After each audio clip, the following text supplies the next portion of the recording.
The interview that you're about to hear needs a little bit of introduction and context. It was recorded back in May, and it features James MacFarlan, who was at the time a third-year undergraduate student at the University of New Brunswick in St. John.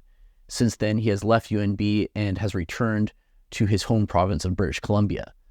At the time of the interview, he was involved in the student-led protests at UNB St. John in solidarity with Gaza. As you'll hear in a moment, he had a run-in with campus security during a protest on graduation day, May 17th, about a placard he was carrying that said, "From the river to the sea, Palestine will be free." That same day, he also received a message from UNB on X, formerly known as Twitter, asking him not to use the university's logo on a poster, saying it's a trademark violation. We're presenting this interview now as part of a larger report, which you can read on our website, nbmediacoop.org, that examines how UNB's administration has handled this protest movement. That report is based on internal documents obtained through the Right to Information Act. At the time of this interview in May, the university provided us a short emailed statement about the logo issue, saying the group calling itself the People's University for Palestine has no affiliation with UNB, and we have asked them to cease using our trademark symbol. More recently, we went back to UNB's communication department to ask about what we learned through Right to Information. Those documents show that UNB security has closely monitored protesters and pro-Palestine activity in general, especially the use of that slogan, "From the river to the sea, Palestine will be free," often communicating about it with police and even calling it hate speech in those communications. At this time, November 13th, UNB hasn't responded to multiple requests for comment for the story, which again, you can read on our online publication, nbmediacoop.org. Now let's go to that interview recorded on May 23rd, 2024. James, thanks for joining the NB Media Co-op today. Thanks for having me, David. So let's talk, first of all, about how the university has responded to protesters. In particular, James, you received a message from UNB on your account on Twitter, also known as X. Can you describe for our listeners and viewers what happened? What did that message say in brief? Sure. So last Wednesday, a friend of mine who's also been very active in this movement drew up a quick little poster for the event that we were having last Friday on Convocation Day on UNB SJ's campus. They had incorporated an aspect of the UNB's red sail logo into a logo that we made for our People's University at St. John and affixed it to this digital poster. I shared that poster on my Twitter account, and I woke up on Friday morning to a message from UNB's official Twitter account saying that I had violated their copyright by using the university's logo in my media. Again, I didn't even make this poster. It was just something that a friend of mine shared with me. But as university students, I feel like we just, have a basic right to use the university's materials in our student movement. This was an event organized by students on campus, and to see this message was quite strange, especially considering that I don't have a very big Twitter following. I don't have not making a lot of waves on social media. Locals and friends that see my content, and to see this message from my own administration was quite strange. And just for some more details, this post, as you say, it's got this kind of stylized logo, the UNB logo, a stylized sailboat, and the message, which you shared this direct message from the official UNB Twitter. It says, "It has come to our attention that you have utilized the UNB sail logo element on one of your recent creative assets," and goes on to say it's trademarked and that unauthorized use isn't permitted, and says, "We kindly request that you cease using this visual on all your creative materials immediately." So, the poster, as you say, remains off this digital poster. Has there been any follow-up from UNB since then? There haven't, and I did respond to their message, and they never sent me a follow-up. I basically told them that after consulting with a friend who is a lawyer, I was informed that this would be covered under Canada's Fair Use Copyright Act, and I told them that, and they haven't responded to me since. But, despite their word kindly in the end of that message, it was quite a threatening and intimidating message to wake up to as a third-year undergrad. I've moved to New Brunswick to come to this university, and I've spent the last 3.5 years majorly on campus as a full-time student, and to be told that I'm, infringing on the university's copyright to order me to stop was, a little threatening and intimidating, to say the least. And at least one critic on Twitter suggested this is an example of a double standard because certain campus clubs or societies apparently also use the sail image. I did a brief search online and found that at least one, the logo of the Bangladesh Student Society, also uses the sail. So some people, have talked about, more broadly going beyond UNB, but, this concept of a Palestine exception to free speech. Just wondering if you can comment on this. I think that's a really good point. And based on some of the other incidences we've had on campus and messages from administration, I think that that's absolutely the case. Okay, well, now let's talk about this incident that happened later that day on Friday.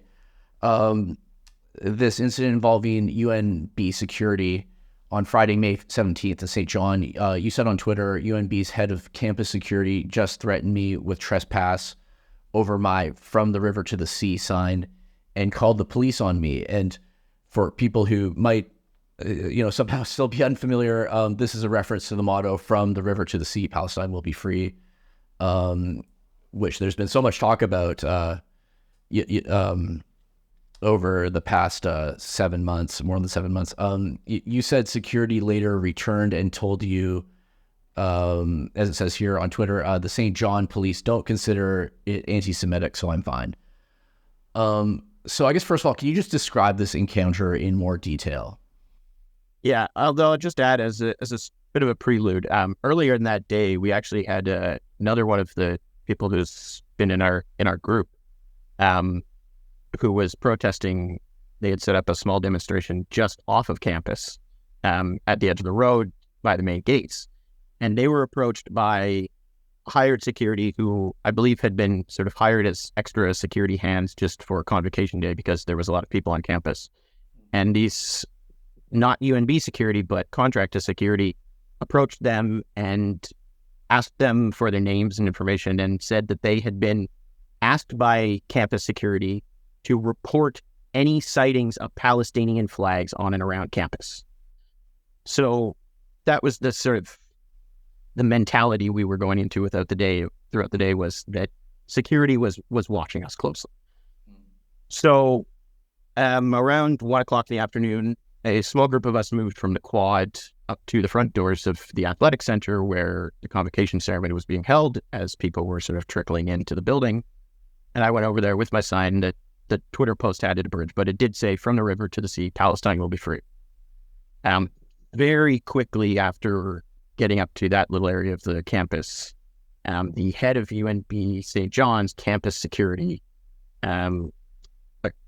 approached me, came right up to me, and quite intimidatingly said, "That sign has to go. You have to change it, get rid of it, or leave, or you will be trespassing."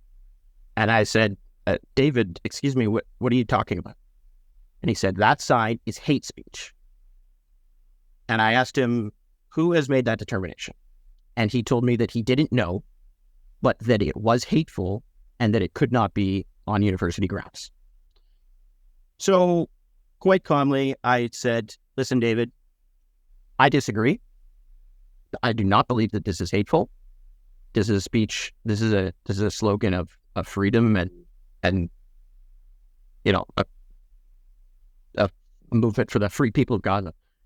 And he said, "Well, listen, I don't want to argue with you. Who are you? Show me your ID." And I said, "I'm not identifying myself, but I'm a student here and I have all the right to be here. And if you have an issue with this sign, you can take it up with the administration." And he said, "Well, in that case, I'm going to charge you with trespass and I'm going to call the police." And so I said, "Okay, you go ahead and do that then. So I stayed put, and he wandered off on the phone, and I noticed that he went and talked to some other members of our group and wandered around looking quite upset on his phone for about 10 minutes. And he came back over to me and said, well, after dozens of phone calls, I've been told that the St. John police do not consider this slogan anti-Semitic. So I guess we can both just agree that you can stay put. And I said, well, that's what I told you from the beginning. Thanks. Have a nice day, David. So that was the end of that interaction. But it was, it was just another incident of this A, a double standard, B, someone who couldn't even describe to me why this slogan was supposedly hateful. When another member of our group asked him who determined that this was hate speech, he referenced the Anti-Defamation League, which A, is not an authoritative body of any kind, B, isn't a Canadian organization at all. And, I can only assume that this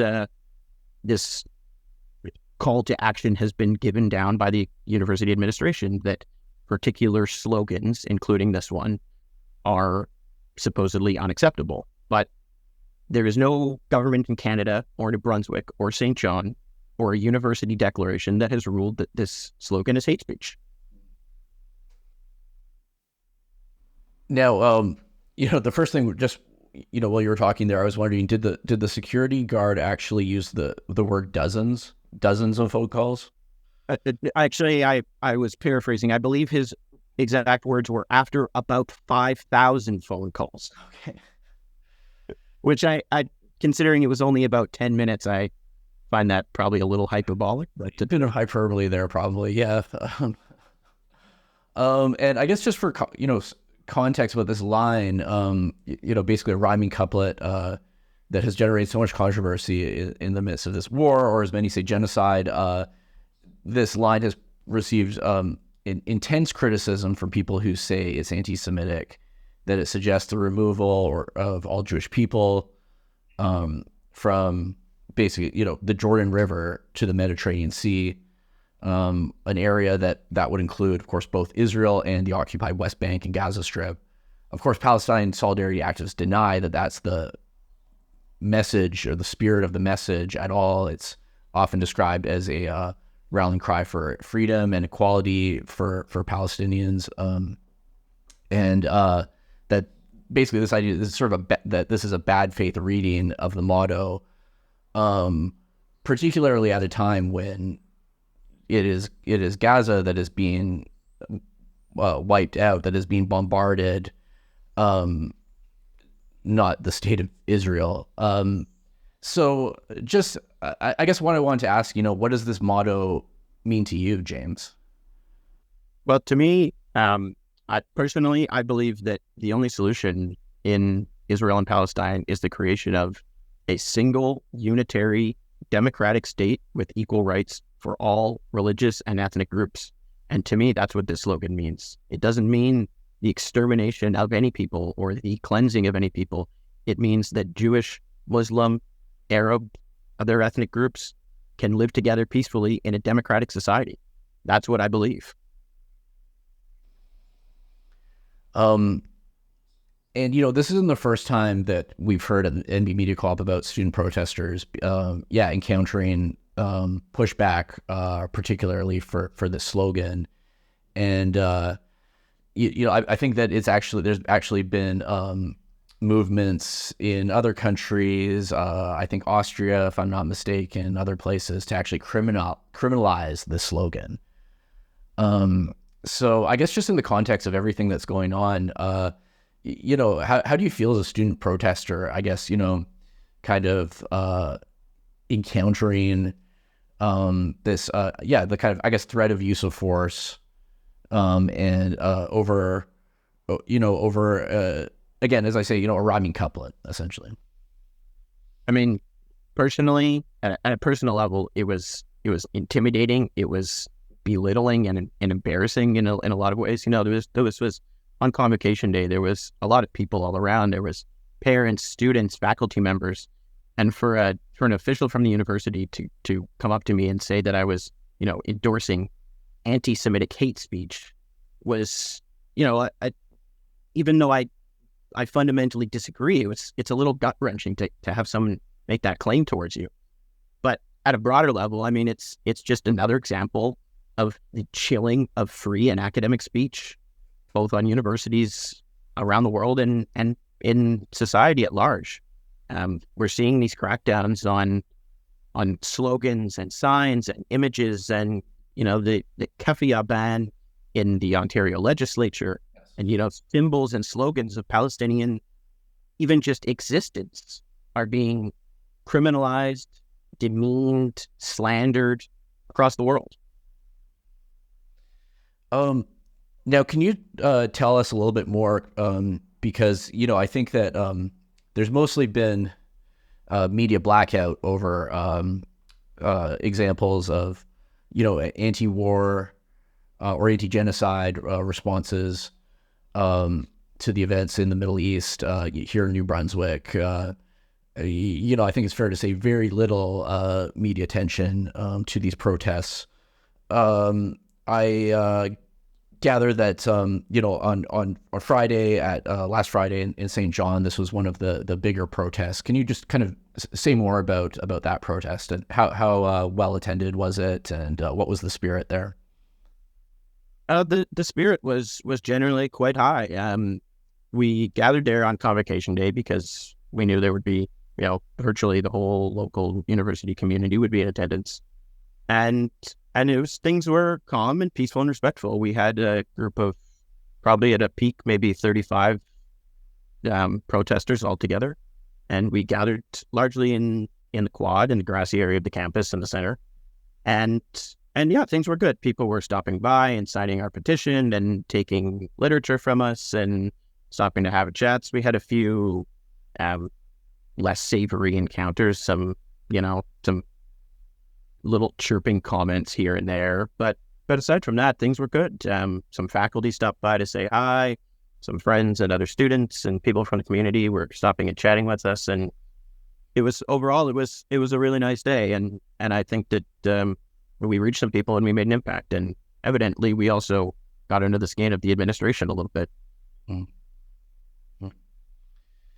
And I guess I feel like I'd be remiss not to mention that you've been involved in research as well about the university's ties to Israel and to the defense establishment, or the Israeli defense forces, the military in Israel.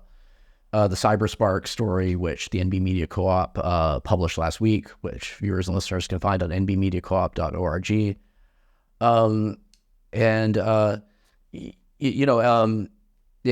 As you saw from the meeting of the University Senate recently in Fredericton, the president of the university, Paul Mazerall, has said that he's going to take this issue to the investment committee.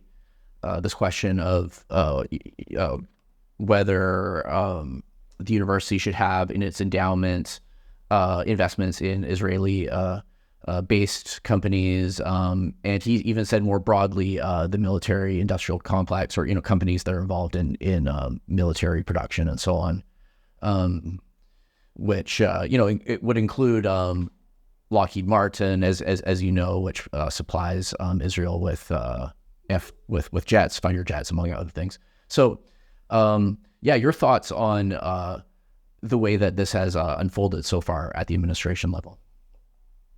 Well, frankly, I mean, even with hearing those comments from Mr. Mazerall, largely the administration has remained completely silent on this issue, except to send out copyright infringement notices to student activists.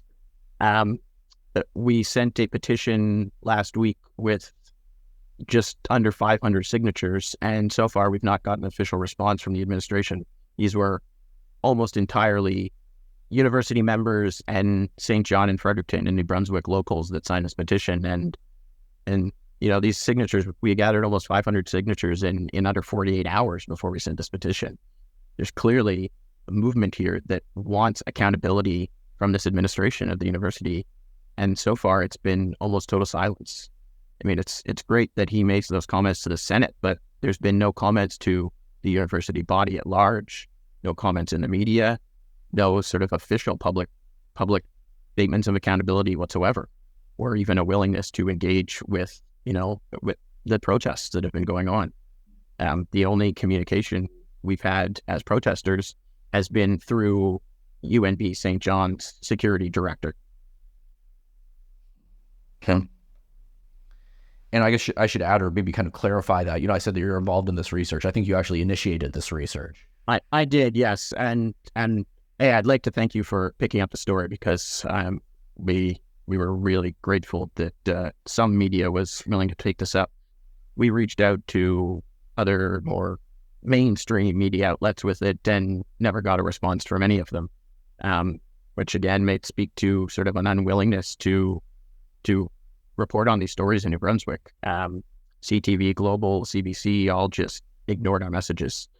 And yes, this research that I started probably about a month ago now was inspired by the divestment demands, largely from American universities at the time, and then sort of has grown into Canada since. And I just started digging, and once I started seeing some of these connections, it just kind of hit me. Wow, there's a lot more going on here than I would have expected from our sleepy little maritime university. We've got connections now. The university has said that this Cyberspark partnership never materialized, but we've also discovered that there have been partnerships through the McKenna Institute.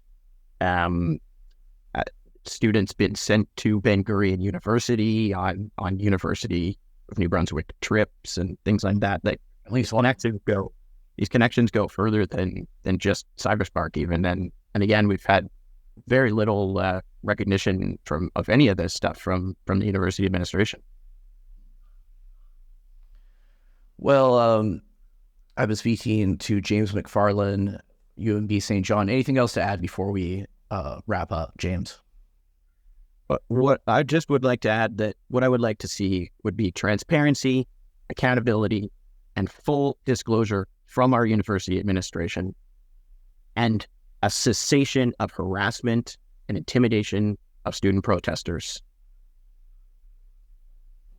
Well, we'll convey that message to UNB and see if there is any response from the administration. Thanks for taking the time to speak to the NB Media Co-op today. James MacFarlan, St. John resident and third year undergrad student at UNB St. John. Thanks again. Thanks for having me on, David.